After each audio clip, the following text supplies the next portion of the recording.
Hey guys, this is Comic Uno, and today I'm doing a review for Gamora issue 1. And before I start talking about this issue, just want to give you guys a couple updates. Of course, I have Comic Uno episode 175, and that show will review all the comics I read this week in one show. So if you want to go check out the exclusive comics for that show, that will be in the description below. Also, the show will be posted by Friday, and it'll be annotated on this video once it's posted. But let's start talking about Gamora issue 1. So, I was looking forward to this book, just because it's been delayed for so long, and I was wondering what it would be about. Now that I think, like, every Guardians of the Galaxy character has had their own, ongoing, or at least own series besides Gamora. So, I thought it'd be interesting to learn more about our characters. So let's see what's going on with this story. The cover looks kind of cool here. I don't love the colors. I think Gamora kind of clashes with the orange sky a bit because her costume is like kind of reflecting the orange. And then her, I guess the bottom background's kind of reflecting on her legs a bit. So the colors could have been a little bit better for the cover. But let's see what's going on with the interior artwork.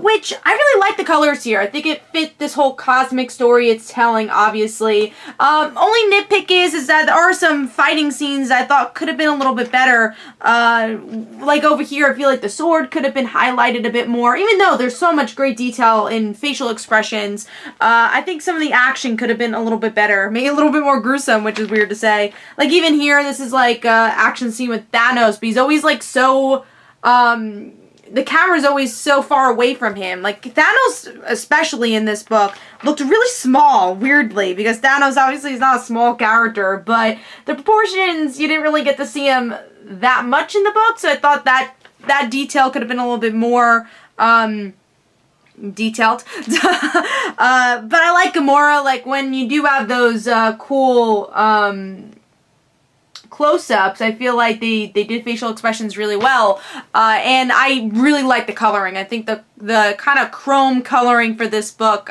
fit the tone for the story he's trying to tell. Now, disclaimer, this book actually is taking place before Guardians of the Galaxy, so you have to read the little paragraph in the beginning to notice that, or else people are going to be like, why is Gamora hanging out with Thanos? She hates Thanos. So this does take place before that, so this is kind of an origin year 1 story for Gamora, which is weird to say that this is an ongoing, or at least it hasn't been announced that it's not an ongoing. I feel like this feels very much like a premise of a miniseries more than an ongoing, but we'll talk about that. What did I think of the story, though? So, with this issue, we learn a little bit about Gamora, not really her background, because she doesn't even know really her background, but her relationships she has now with her sister, and, or, you know, kind of, not stepsister, but not blood-related sister, and her father, who is Thanos, who's not her blood father either. She's kind of like the ward of Thanos. So we get to see that Gamora is Thanos' favorite. So what's her name? I think Nebula is her name. Gamora's sister. Gamora's sister is not very happy about that. She wants to be wanted, and that's why she has a lot of spite against Gamora. And Gamora kind of does what her father wants her to do, and that's how she's become a very deadly warrior of the world, or starting to become. And one of the stories going on here is that she has to defeat a race, which, you know, obviously plays close to home to her because her race was demolished, and she's the only one that lives. And there's definitely a lot of gender played here, because this race does not believe in female queens or female princesses, and is kind of disgusted by the idea that there is this female princess that is born. And we find out that the princess, for some reason, shipped away. I feel like that could have been explained more, of like why she shipped away, you know, what's her connection a little bit more to these people that were executed by Gamora. So now Gamora finds out this princess is alive, and there's this princess that exists, and she's gonna go find this person. And Thanos is like, oh, why did she go do that? I gotta go get her now. And it's because of her sister that kind of convinced her to go, because she wants to get Gamora in trouble. I thought this was an interesting story, especially if you don't know a lot about Gamora like me. Like, I know stuff about her because of the movie and also from the recent volumes of Guardians of the Galaxy, but I've never been like an old school Guardians of the Galaxy reader, so I don't know much about Gamora.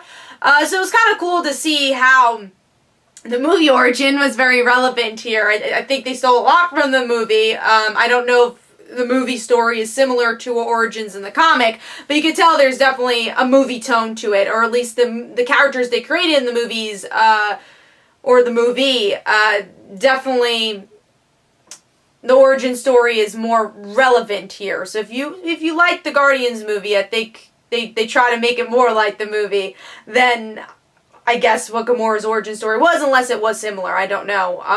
But I liked it. You know, I liked the story. I kind of wanted a little bit more from Gamora. We did get her inner monologue, but I wanted a little bit more personality from her. But I feel like it's just because she is a colder character. That's why you're not getting as much personality. And I think they make some interesting dynamics, though, of the parallel of destroying this race, where she has a very similar background. The whole princess story was interesting. I do think some of the stuff could have been executed a little bit better. Like I said, some of it got a little confusing. With, oh, this princess and this race and this and that. And, you know, there's a lot going on in this first issue where if you don't really know much about Gamora's character, you just kind of want to know about her. So I think they could have concentrated more on Gamora. But I like the issue overall. Definitely the artwork brings this up to a 3.5.